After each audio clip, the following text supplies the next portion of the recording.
মালদা তৃণমূল নেতা বাবলা সরকার খুনকাণ্ডে ধৃত তৃণমূল নেতা নরেন্দ্রনাথ তেওয়ারি এবং স্বপন শর্মাকে শুক্রবার ফের পেশ করা হলো মালদা জেলা আদালতে। আদালতে পেশের সময় সাংবাদিকরা তৃণমূল নেতা নরেন্দ্রনাথ তেওয়ারির উল্লেখিত বড় মাথার প্রসঙ্গ উত্থাপন করলেও তিনি মুখ খুললেন না। উল্লেখ্য, গত 2রা জানুয়ারি খুন হন মালদার তৃণমূল নেতা কাউন্সিলর বাবলা সরকার। এই ঘটনা তদন্তে নেমে পুলিশ প্রথমে 5 জনকে গ্রেপ্তার করে। পরে গত বুধবার আরও 2 জন পুলিশের হাতে ধরা পড়ে।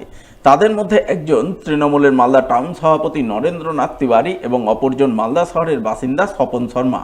বুধবার তাদের গ্রেপ্তারের পর মালদা জেলা আদালতে পেশ করা হলে বিচারক তাদের 3 দিনের পুলিশি হেফাজতের নির্দেশ দেন। সেই মতো শুক্রবার 3 দিনের পুলিশি হেফাজত শেষে ফের তাদের জেলা আদালতে তোলা হয়। আদালতে তোলার সময় খুনকাণ্ডে ধৃত তৃণমূল নেতা নরেন্দ্রনাথ তিওয়ারিকে তার উল্লেখিত বড় মাথার প্রসঙ্গে সাংবাদিকরা প্রশ্ন করেন। তার কাছে বড় মাথার নাম জানতে চান, কিন্তু এদিন তিনি নিরুত্তর থাকেন। সাংবাদিকদের কোনো প্রশ্নের উত্তর না দিয়ে মুখে কার্যত কুলুপ আঁটেন। বড় মাথা কি বলবেন? আজকে তো 3 দিন হয়ে গেল। বড় মাথা কি আছে, কি বলবেন? বড় মাথার কথা বলছিলেন যে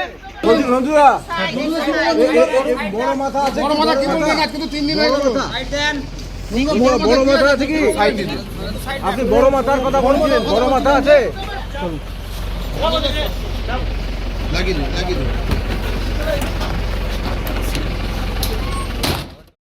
এদিকে বাবলা সরকার খুনকাণ্ড প্রসঙ্গে এদিন নিহত তৃণমূল নেতার স্ত্রী তৃণমূল কাউন্সিলর চৈতালি ঘোষ সরকার বলেন, তিনি এখনও পুলিশের ওপর ভরসা রাখছেন। আশা করছেন পুলিশ ঘটনার সঠিক তদন্ত করে এই ঘটনায় আর কে বা কারা জড়িত রয়েছে তাদের সামনে নিয়ে আসবে। আমি এক্ষুনি একটা সংবাদ মাধ্যমে শুনছিলাম, তারা বেশ কয়েক দফা মোটিভ তুলে আনছিল। আমি জানি না তারা কোথার থেকে জানলো, কে বা কারা তাদেরকে দিয়ে বলানোর চেষ্টা করছে মোটিভ, তাদের পছন্দ মতো মোটিভ, যাতে কালিমালিপ্ত করা যায় দুলালবাবুকে। আর আমি এখনও পুলিশ এবং আমার দলনেত্রীর ওপরে ভরসা রেখেছি যে তারা সঠিক তদন্ত করে সঠিক আরও যারা রয়েছে তাদেরকে বার করবে এবং মানুষের কাছে মানুষের যে জিজ্ঞাসা সেটার সঠিক উত্তর পাবে। এবং আমিও যা জানতে চাইছি তার আমি আসল কথাগুলো আমরা জানতে পারবো।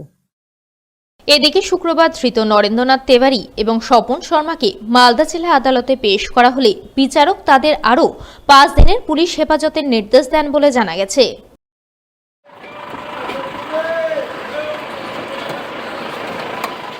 মালদা তৃণমূল নেতা বাবলা সরকার খুনকাণ্ডে ধৃত 7 জনকে জিজ্ঞাসাবাদ করে খুনকাণ্ডে ব্যবহৃত অস্ত্রসহ খুনের সময় দুষ্কৃতীদের পরনের পোশাক উদ্ধার করল পুলিশ।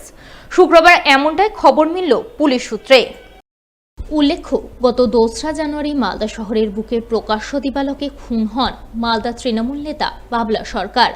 তাকে একদল দুষ্কৃতী মালদা শহরের 22 নম্বর ওয়ার্ডের মহানন্দাপল্লী পাইপ ফ্যাক্টরি মোড়ে গুলি করে খুন করে।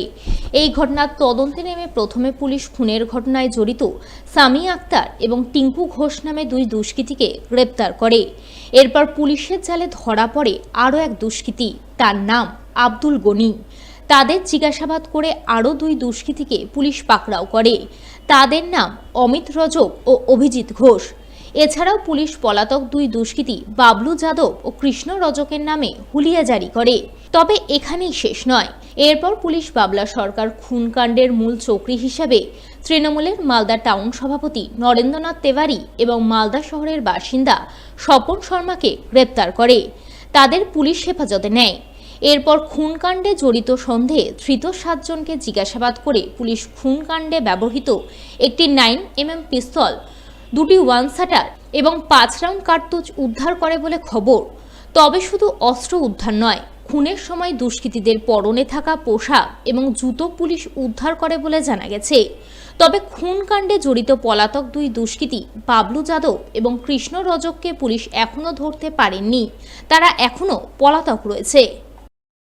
5 দিনের জন্য আবার রিমান্ডে চেয়েছে, তদন্ত চলছে। আমরা অপেক্ষায় আছি যে আসল দোষী যে সে বেরিয়ে আসবে, আমরা সেটা অপেক্ষায় আছি। বলছি যে আপনি কি নিজে কোর্টে আমি নিজে লয়ার, ওই জন্যই আমি এসেছি যে কোন দিকে কি যাচ্ছে এবং কোন দিকে কে প্রভাবিত করার চেষ্টা করছে সেটা আমার দেখা দরকার ছিল, আমি সেই জন্য উপস্থিত আপনি কি হয়েছি। নিজেই মুভ করছেন? না, মুভ করছে, সবাই করছে, আমাদের লয়াররা যারা। তার মধ্যে কি আপনিও আছেন?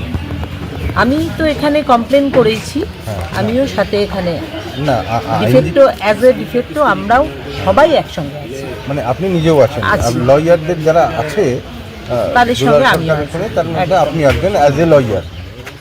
পিসি চাওয়ার কারণ হচ্ছে এদের প্রথম দিন তো 3 দিন পিসি দিয়েছিল, তো 3 দিন পিসি দেওয়ার পরে এখনও পর্যন্ত ইন্টারোগেশন চলছে এবং ডে বাই ডে এটা ডেভেলপমেন্ট হচ্ছে।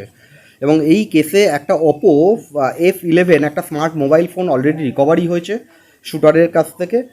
মোবাইলটা হচ্ছে অমিত রজকের কাছ থেকে প্রবাবলি রিকভারি হয়েছে এবং সেটা ইলেকট্রনিক্স এভিডেন্স হিসেবে সেটা আমরা এখনও পর্যন্ত প্রসিডিওরে আছে, এই স্টেজে আছে। এবং আজকে এই কেস ডেভেলপমেন্টের জন্য আবার 5 ডেজ আবার ফার্দার পিসি প্রেয়ার করেছে এবং লার্নেড কোর্ট সেই পিসি গ্র্যান্ট করেছে। প্রোগ্রেস আছে হচ্ছে যে অফেন্স যখন ঘটনা ঘটলো accessory before the fact, of the fact and after the fact, যেখানে একটা টেলিফোনিক কনভারসেশনস একটা পাওয়া গিয়েছে এখনও পর্যন্ত, সেই টেলিফোনিক কনভারসেশনস এখনও খতিয়ে দেখা হচ্ছে। সম্ভাবনা আছে আরো নাম জড়িয়ে থাকার। অ্যাকচুয়ালি কি যখন মানুষকে অলরেডি ডিটেন করা হয় তখন মানুষ নিজেকে বাঁচার জন্য আরও কিছু জনের নামও বলে দিতে পারে এবং তারপরে শুধুমাত্র নাম বললেই হলো না এবং তাদের কোজেন গ্রাউন্ড না থাকলে তো অ্যাকচুয়ালি আমাদের ডিপার্টমেন্ট কখনো তাকে অ্যারেস্ট করবে না এবং সেই কোজেন গ্রাউন্ডগুলোকে খতিয়ে দেখার জন্য তাদেরকে পুলিশ কাস্টডি নিয়েছে।